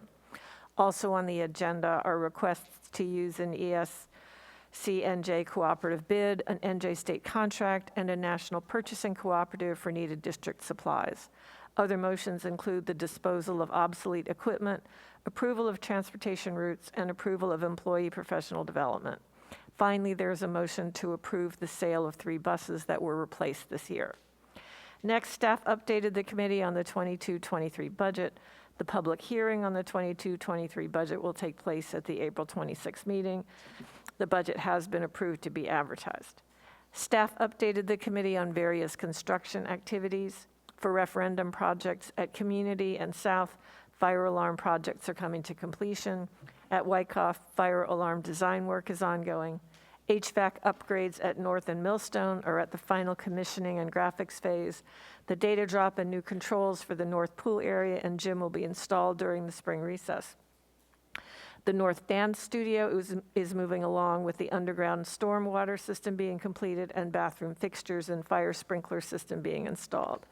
At South, the final cleaning of Block B will be completed soon and sidewalks are being completed. In Block A, the dance floor and the dance studio is being installed, epoxy is being applied on the robotics lab floor, and HVAC commissioning is beginning. The majority of the parking lot will be paved with the final top coat during spring recess. At Community, renovations have begun on classrooms, 2 science rooms, and the robotics rooms. The new music room construction continues with installation of lighting and electrical services. Construction at Wyckoff is continuing with utilities being installed in the roof areas and what will be the floor slab. The slab area will be backfilled and compacted in preparation for concrete. Exterior masonry walls are being erected. The sanitary underground plumbing is complete. Electric panels are being installed in the existing portion of the building to connect to the expansion. Work will begin in the existing media center over spring recess. Meetings have been held to review the final plans for the Dutch Neck and Millstone River Media Center renovations. On the agenda is a change order to the Energy Savings Improvement Program for Community in the amount of $123,500 to incorporate the remaining HVAC equipment under one controller. There are 57 pieces of equipment that need Snyder controls. The new chiller for Town Center will be installed over spring break. Under the cafeteria, regional and local Sodexo administration met with district administration to discuss the food service operation. The food service program averaged 6,200 lunches per day and 450 breakfasts for the month of February. Sodexo had 1 staff resignation and is in the process of increasing starting salaries and salaries for existing staff. The NJ Department of Agriculture announced the use of federal money for the supply chain assistance funds for the 22-23 school year. According to preliminary reports, the district is entitled to a minimum of $153,000 for unprocessed or minimally processed domestic food products. The superintendent provided a health and safety update. COVID cases are rising in our community. The district has been in consultation with local and county health officials, and at this time, there is no masking recommendation. Optional masking will continue after spring break. For other business, the administration discussed potential updates to the hourly and per diem rate chart for media center coverage and substitute secretary positions to help mitigate the shortage of substitutes in these areas. The committee will next meet on Tuesday, May 17th. Thank you, Louisa. Any questions from board members? Okay. All right. Thank you. So now we'll move to the voting portion of our meeting. So can I have a motion for administration items 1 through 10? Dana and Robin, are there any questions or comments? All right. Chris? Okay, we'll start with, geez, I'm stuttering all of a sudden. We'll start with Ms. Chinera, sorry. Yes. Ms. Ho, Yes. Ms. Krug, Yes. Ms. Maliga, Yes. Ms. Shetty, Yes. Ms. Dovich. Yes. Ms. Bonsall, Yes. Ms. McEwen, Yes. Ms. Juliana. Yes. All right, next move to curriculum items. Can I have a motion for curriculum items 1 through 4? Loy and Pooja. Any questions or comments? Chris? Okay, we'll start with Ms. Ho, Yes. Ms. Krug, Yes. Ms. Maliga, Yes. Ms. Shetty, Yes. Ms. Dovich, Yes. Ms. Bonsall, Yes. Ms. Chinera, Yes. Ms. McEwen, Yes. Ms. Juliana. Yes. All right, we'll now move to the finance items. Can I have a motion for items 1 through 26, plus the substitutions for 5 and 14 on the orange sheet and the blue addendum? Louisa and Shweta, any questions or comments? Chris? Okay, we'll start with Ms. Krug. Yes. Ms. Geez, I'm stuttering again. Ms. Maliga, Yes. Ms. Shetty, Yes. Ms. Dovich, Yes. Ms. Bonsall, Yes. Ms. Chinera, Yes. Ms. Ho, Yes. Ms. McEwen, Yes. Ms. Juliana. Yes. Now move to personnel items. Can I? Oh, sure. Before the board votes on personnel this evening, I just wanted to make mention of a retirement of Ms. Trish Buell, principal at Maurice Hawk Elementary School. Trish has served the community for the past 14 years as the assistant principal and principal of Maurice Hawk. Before that, she was a teacher in district. Tremendous loss to WWP and to the community at Maurice Hawk Elementary School. And I just want to congratulate Trish on her retirement and thank her for her dedicated years of service, this last 7 as principal at Maurice Hawk. Thank you. Thank you. Thank you, Dr. Adderholm. Thank you. Can I have a motion for personnel items 1 and 2, plus the green and purple addenda? Liz and Robin. Any questions or comments? Okay, Chris? Okay, we'll start with Ms. Maliga, Yes. Ms. Shetty, Yes. Ms. Dovich, Yes. Ms. Bonsall, Yes. Ms. Chinera, Yes. Ms. Ho, Yes. Ms. Krug, Yes. Ms. McEwen, Yes. Ms. Juliana. Yes. So as Dr. Adderhold already started, so I want to acknowledge some retirements this evening. So we have Jane Dennehy, a speech language specialist from Millstone, who's retiring after 14 years in the district. Andrea Fox, teacher of special education, who is retiring from High School North, who is retiring after 26 and a half years in the district. Marianne McMahon Nestor, a teacher reading support from Dutch Neck and Maurice Hawk, retiring after 34 years in the district. Peggy Watson, a teacher of special education at Maurice Hawk, retiring after 20 years in the district. Lisa McElroy, an instructional assistant at Maurice Hawk, retiring after 9 years in the district. Marion Sharon, a secretary from the central office, retiring after 21 years in the district. Roseanne Whitby, secretary from High School North, retiring after 25 years in the district. And as Dr. Otterhold mentioned, Patricia Buell, retiring principal from Maurice Hawk, retiring after 26 years in the district. So just so you know, if you're keeping tally, that's over 175 years in the district from all of the retirees. So I just want to thank all of the retirees for all your years of service and dedication to the district. We wish you all the very best in your retirement, so thank you.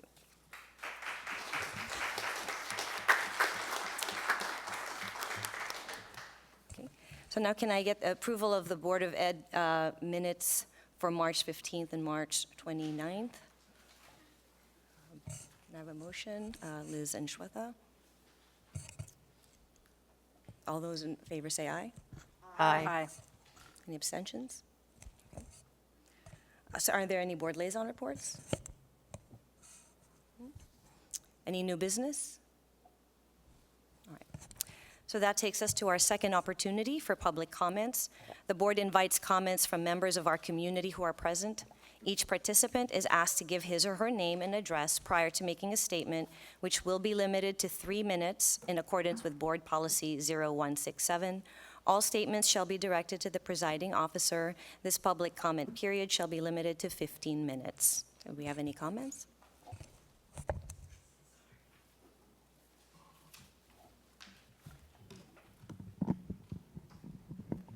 Hi, my name is Geeta Paite still, 2 Stonewall Drive. So I just want to say a couple things because I sort of ran out of time before. I think this last week has brought to light a few things. So one, special ed families should never feel alone. I feel like this week, for the first time ever, there was an actual community collaboration of special ed families and non-special ed families. We actually came together to try and solve a problem, and it worked. And I think that the administration has been very open to our input, and I hope that this is a trend going forward, because here is what I want to propose. So I was an analyst and a leader at Capital One for 17 years. I have a rare talent of bringing a diverse community of folks together to solve big, complex problems.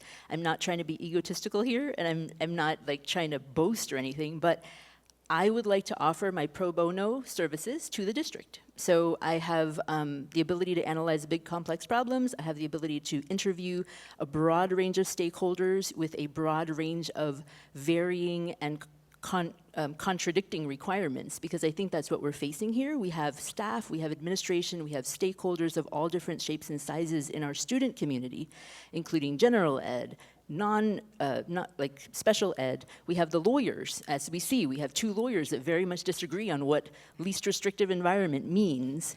So I have already drafted an analysis, and I want to share it with all of you guys at the earliest possible moment that you have time to listen and be open to me. Just as a little attempt, so Mr. Harrison, I respect you, and I understand that you were trying to explain to us the least restrictive environment for the IDEA. Unfortunately, I've done my homework, and I've talked to a lot of very experienced people in the field of law and inclusion. And in our school district, the least restrictive environment for a severely disabled or multiple disability child. I'm sorry. Yeah, we still have 39 seconds. Comments Oh, I'm sorry. to the chair. Oh, It's sorry. okay. I didn't even know that. The least restrictive environment for one of these types of children who are very severely disabled, even if it is a self-contained classroom within a general ed school, they are still entitled to see and interact with not like typical students during recess, during lunch, during specials.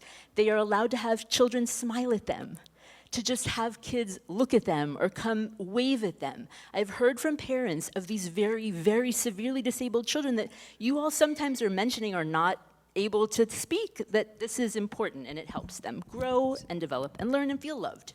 And that's all that we want for our children. Thank you.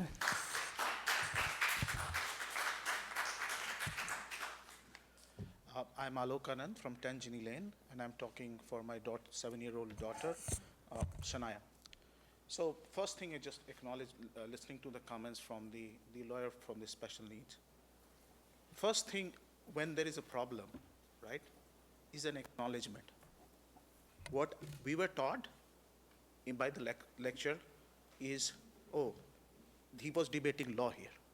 Sorry, we are a society, we are talking here, right? First step is acknowledgement of the problem, that there is a problem. Otherwise, this group of people will not come and do that. I am not an advocate. I do not belong to a political party. I have no inclination here.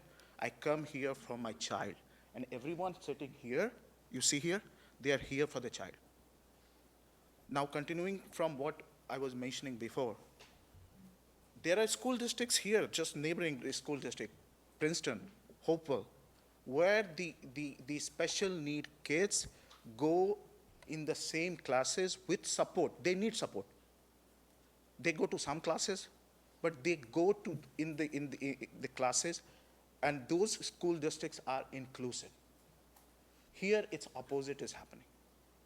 Here, even if you think that and if you know your kid can go, they have one or two areas in which they're strong, no, they will be declined by the IEP team. And what they will give it to you? They will tell you, no, we do not disagree, but this is your final IEP. Even if the parent is not agreeing to that IEP. How can the IEP be final? This is a very basic thing, right? How can an IEP be final without the parent agreement? Parent wants the best for the child. Nothing. It's nothing. I'm not talking about emotional thing here. Besides that, besides this segregation problem, there are other problems in the school districts. Just last year, I can tell you, from my daughter, the case manager was, there were different case managers, there were different aides, there were different teachers. So you do not have adequate staff.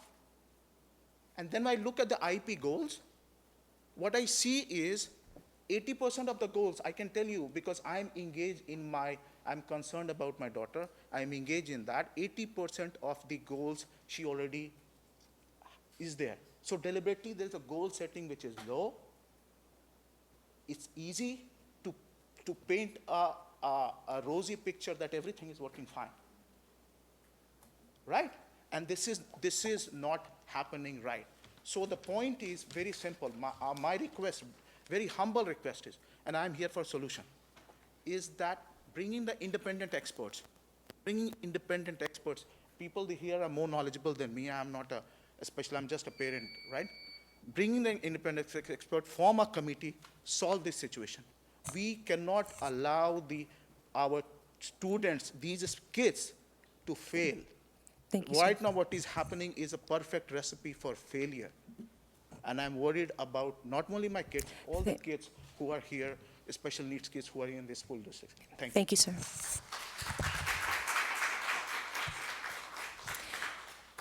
Are there any other comments? Okay. Okay. Oh. Yeah.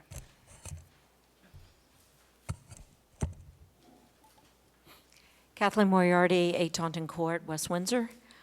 I thought it was very interesting, Mr. Harrison coming to speak. I'm wondering what your hourly rates are, if you're going to round up that 3-minute soliloquy to an hour. I appreciate your comments, but I think it was a bit insulting Ms. Moriarty, to have. Ms. Moriarty, can we keep it above board? Yes, we would love to keep it above board. No, I'm asking you. Can you please? Me? Yes, Absolutely. I'm asking you, please. Yes. There's no need for snide insults. There's no need for backhanded remarks. It's been a very civil meeting. Thank you, sir. Everybody has been listening to each other, being polite to each other. We would ask you please do the same. Yes, I am doing the same. My prior comments were about the litigation budget, and I think Mr. Harrison coming to speak, who is not part of this community, in front of parents who are highly concerned, not about construction projects, but about the welfare of the child every day, and to have a service provider come and speak is a bit insulting.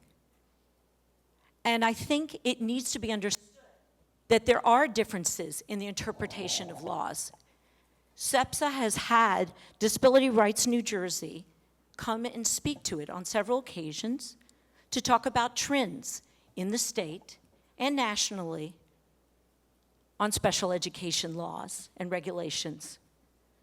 So it was a little bit confusing to these parents, having listened to some of this, including the settlement that occurred in 2016, in which the Department of Ed, the State Department of Education, was found to be in violation of federal and state statutes, and in which they had to get involved in a settlement that included 3 years of monitoring and includes several districts. So to make an assumption that everybody's doing things in good faith, well, good faith is great. Trust, but verify. And that's what our special education families are doing, because they're being told across the table that they're wrong, that they're misunderstanding. And what SEPSAS tries to do is to let them know that they have an ability to research, to look things up, to read the law, not with the use of Klaus Esme, spending another service provider to reinterpret a policy, but to actually read the actual policies coming from the Department of Ed, from the federal statutes, and from the state statutes. And advocacy groups like Disability Rights New Jersey, the Educational Law Center, helps these parents to not just assume, but to actually verify, do they have a right? We hope that our parents will not have to always do this. We would like to think that we can rely on the good faith of the Board of Ed to manage what is occurring in the administration. Thank you. Thank you, Ms. Moriarty. And any other public comments? Okay, again, so we will again close the public comment portion, and we will be recessing into closed executive session. So I do need to read the statement. Before you do, Yeah, sure. So earlier, I didn't have the opportunity to respond to a couple comments. So first, I just want to say thank you to the members of the public, for the parents coming out, voicing your concerns, being willing to engage with the board and the administration. We appreciate that. And I didn't want you to leave tonight without at least hearing that from me, that I appreciate your comments. Those of you that reached out directly. I think the reason you're hearing some of us say that we felt that there was a disconnect and maybe misinformation is because when questions were raised, the feedback didn't get asked to us directly, it went through social media. And we felt that there was a miscommunication that was being perpetuated and spread through an ongoing trend through WhatsApp and Peeps and other places. But I can tell you, I think I received 1 or 2 parent emails to me. And to those parents that reached out directly, I really appreciate that. Whether it was parents of graduates or parents, I appreciated it because then it gave me an insight of what was happening out there. I don't exist in WhatsApp. I don't exist in Peeps. And because of some recent developments, I don't exist in Facebook, period. So that we're not there in those settings. So unless you reach out directly to us, we don't necessarily know the conversation until someone sends us a petition that I would have signed myself based on the fact pattern presented. That being said, the PCG report was mentioned. PCG is the company, the public consulting group, that did the program review. They did the program review and wrote the recommendations based on feedback from the community, from the public, from focus groups, from interviews of parents, from interviews of staff, and they formulated it. The district did not participate in the formulation of the review. We sat and we listened to and talked to the consultants, absolutely. And we had an opportunity to hear the report before the public did, absolutely. But those findings came from the community. So the references and the attributions to the report were not things that were directly attributed to, or should not be directly attributed to our professional staff that are here in this room. With respect to the referendum, I get credit for a lot of things. I get credit for the decrease of house prices in the years gone by. Currently, potentially, I could get credit for the increase in highest prices or the fact there's only 5 houses on the market in West Windsor because everything's selling above value, but I know that's not attributed to me. Yet that kind of stuff gets ascribed to me all the time as a superintendent. So to the member that made some comments and then left, I just don't want that to go out saying that. There was a referendum proposed back in 2018 based on a fact pattern in time, in a time pre-pandemic, when all this housing stock, which by the way is all happening in West Windsor, it's all under, if our mayor was here, we could have asked him. He left, but he was sitting directly in front of me in the back. It's either under permit or it already has been approved by the planning board, and you're going to start seeing a lot more development in West Windsor already underground or starting late summer or into the fall. Those thousands of units of homes are going to come online in the next couple of years. We are ahead of the growth, but that means your kids in the future should not be sitting in massive overcrowding as that development happens. By the way, we did it without increasing taxes, as was stated, and we did it without collecting additional debt from the community, which we have a right to. We do build a certain amount of money into our general fund of $7.7 million per year that goes to pay for debt. We have not increased that from the time the mayor, who was the board president, was on the board. We made a promise when we went to the referendum that we wouldn't go for additional dollars in general fund. But in order to feed the referendum, you do have to generate breakage and reserve. Otherwise, it doesn't work. And if that cycle stops, the taxes will rise. I'm just going to tell you how the math works. Right, so those that don't understand school budgeting, it's multi-year and multifaceted. It's not a fixed 1 year. You always have reserves that play parts in multiple years. And maybe that can be done in the analysis for the community. With respect to our attorney, he's here at our request because we did feel that was appropriate to have our special education attorney, who is part of our school community. He's not just a consultant, he's part of our school community. He trains our administration, he trains our staff. He's a trusted guide, and we felt it important for him to be here tonight because there's a lot of litigation and legal references that have been made very loosely through social media, and I heard that some people were talking about, yes, we used it because it was a word, because it was inflammatory, or we used reference to a case. Truly, we didn't know what was going to be stated, and we felt it was important to make sure that the record is corrected. Granted, there's always components and parts of statements or law that can be debated, and that's why there's board attorneys, and there's attorneys for parents, and there's advocates. And there's then judges that sit between that and other process that help to try to find resolution when it gets there. So there is always going to be a legal budget. It's not a litigation budget. Litigation budget makes it sound like we build a war chest so that we can go to court with parents. That is not what the district does. But there is a budget that always goes towards attorney fees for consultation for numerous reasons, whether it's referendum guidance or budgetary guidance or the issues that we're having with the contractor on one site, or whether it's our bond counsel. The district has 6 or 7 different firms we work with. We don't just have an attorney in Comegno Law Group. We have 6 or 7 different types of attorneys because we're a $240 million organization with over 1,300 employment, 3 different associations, and lots of different competing laws around it. So yes, I happen to teach doctoral finance at the doctoral level. Finance is an area of expertise. We don't have expertise in every area. We rely on attorneys and outside experts to support us. Mr. Bruger, your points I appreciate. You've been a good partner over the years, and you've always been someone who's been willing to stand up and offer support and services, even in disagreement. And I appreciate the way you presented, and I didn't want to lose that this evening and just make that comment. With respect to disagreement, just please know that when there's a child study team and an IEP team, right?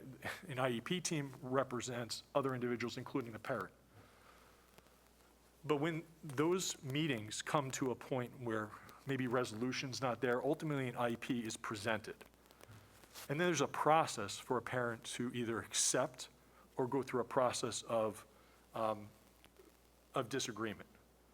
And we work really hard not to get to that point, but parents do need to know their rights. And there's that document on PRISE, the Parents' Rights in Special Education. And you have every right to challenge an IEP, every right. But when that happens, there is then legal consultation services. You might seek support. You might go to SEPSA. You might go to an advocate. You may go to an attorney. And then there's a process to find resolution on behalf of your child. And no one takes that from you, right? And we don't come from the perspective of it being adversarial. But sometimes it becomes adversarial. And we work really hard for it not to be. But sometimes that happens. And sometimes well-intended individuals can disagree. As a parent, you have every right to advocate for your child. No one should ever tell you different, right? I just want to make sure I hit all the points I want to. With respect to enrollment numbers, once again, had I only been able to predict the pandemic,